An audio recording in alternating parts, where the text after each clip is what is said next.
আসসালামু আলাইকুম। আপনারা ভালো আছেন তো? জি। তো আজকে আমাদের কি পুঁথি শোনাবেন? আজ আমরা তোমাদের মহানবীর তায়েফ গমনের পুঁথি শোনাবো।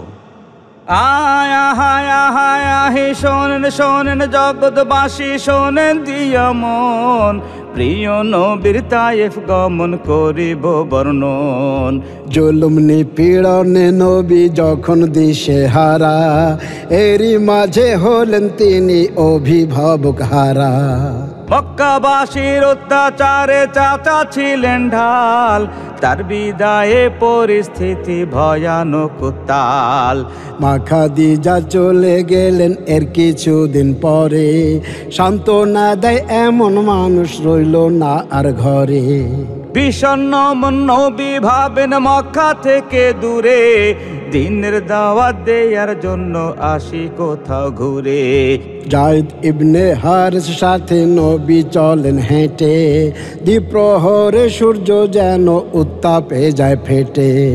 পথে পথে পড়লে চোখে কাবিলা বসতি, দাওয়াত দিতে নবী করেন যাত্রারও বিরতি।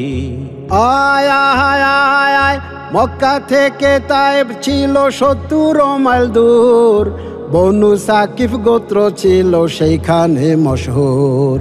গোত্র প্রধান তিন ভাই নবীজি সাক্ষাতে, ঈমান এবং দিন বোঝালেন দাওয়াত দিলেন সাথে। কিন্তু তারা দিনের দাওয়াত একদমই না মেনে, বিদায় দিলেন রুক্ষ এবং রূঢ় আচরণে। এরপরে ও ছোট খাটো গোত্র ছিল যত, 10টি দিবস দাওয়াত দিয়ে গেলেন অবিরত। একজনও না কবুল করে, একজনও না মানে, বাজে কথা ছড়িয়ে দিল এ ওর কানে কানে। আয়া হায়া হায়াহি এরপরে কি ঘটেছিল বলবো কেমন করে, দয়ার নবীর কথা ভেবে বুক ফেটে যায় ওরে।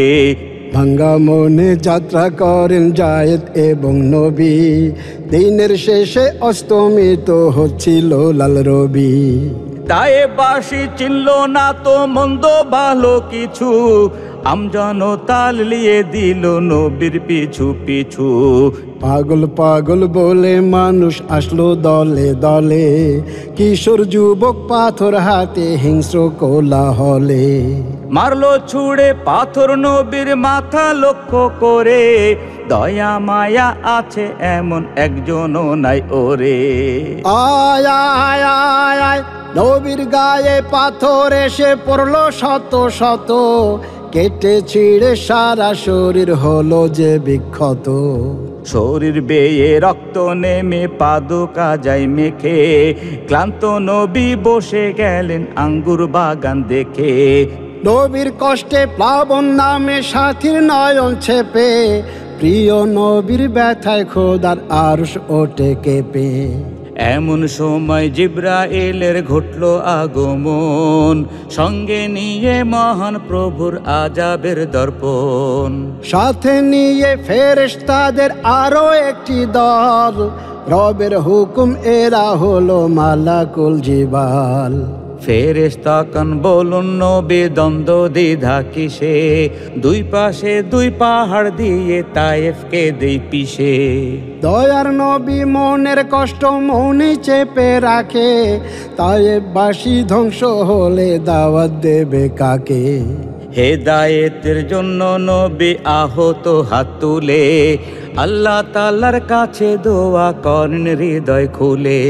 পরওয়ারদিগার আজকে যারা না বুঝে না শুনে, নবীর গায়ে পাথর মেরে রাঙালো হাত খুনে। তাদের তুমি মাফ করে দাও, তাদের ক্ষমা করো, তৌহিদেরই আলো দিয়ে তাদের হৃদয় ভরো। বংশধরের মধ্য থেকে হয়তো ঈমানওয়ালা মানুষ এসে করতে পারে জগৎকে উজালা। এমন মানুষ মিলবে কোথা এই জগতে ভাই, রাহমাতুল লিল আলামিন তার তুলনা নাই। রাহমাতুল লিল আলামিন তার তুলনা নাই, রাহমাতুল লিল আলামিন তার তুলনা নাই।